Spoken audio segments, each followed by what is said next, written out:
शैतान के प्रलोभनों को यीशु का जवाब। मत्ती 4:1।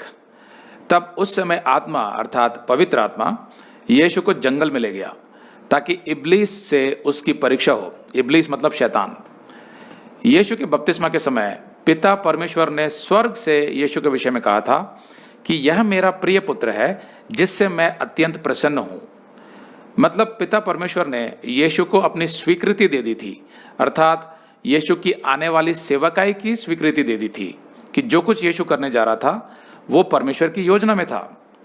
लेकिन उसके तुरंत बाद ही परमेश्वर का पवित्र आत्मा यीशु को जंगल में ले गया ताकि इब्लीस अर्थात शैतान द्वारा उसकी परीक्षा हो सके।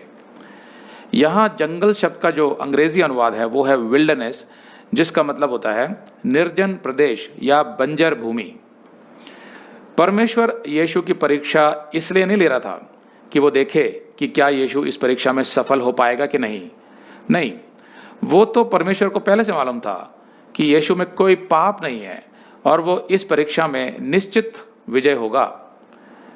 लेकिन वो यीशु की परीक्षा इसलिए ले रहा था कि हमें यीशु के चरित्र और गुणों के बारे में पता चले और हमें पता चले कि यीशु जब मानव रूप धारण करके पृथ्वी पर आया था तो वो भी शैतान द्वारा प्रलोभित किया जाता था, लेकिन वो हर बार विजय होता था।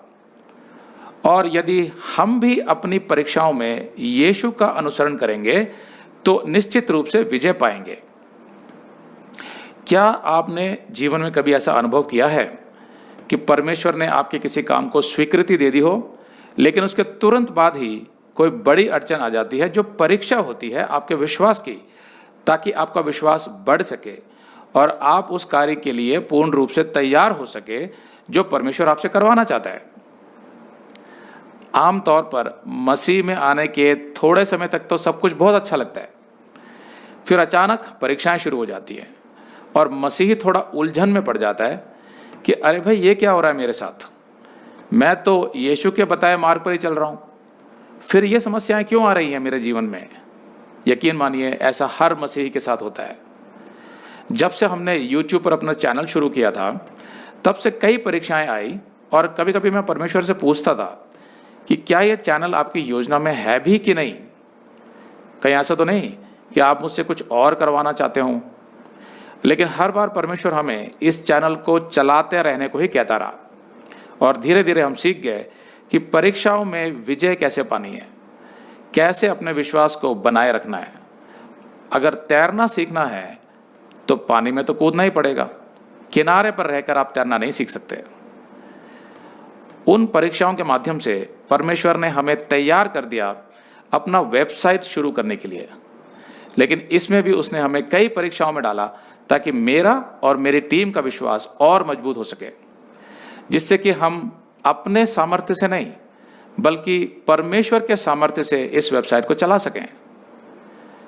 आज हमें ये अच्छी तरह समझ आ गया है कि परमेश्वर अपनी योजना में जब भी किसी को कोई काम देता है, कोई नौकरी या बिजनेस या सेवकाई का काम, तो वो उसके साथ परीक्षाएं भी जोड़कर रखता है ताकि हमारा विश्वास हमेशा पैना रहे, एकदम शार्प, और हम उस काम के लिए पूरी तरह परमेश्वर पर निर्भर रहें।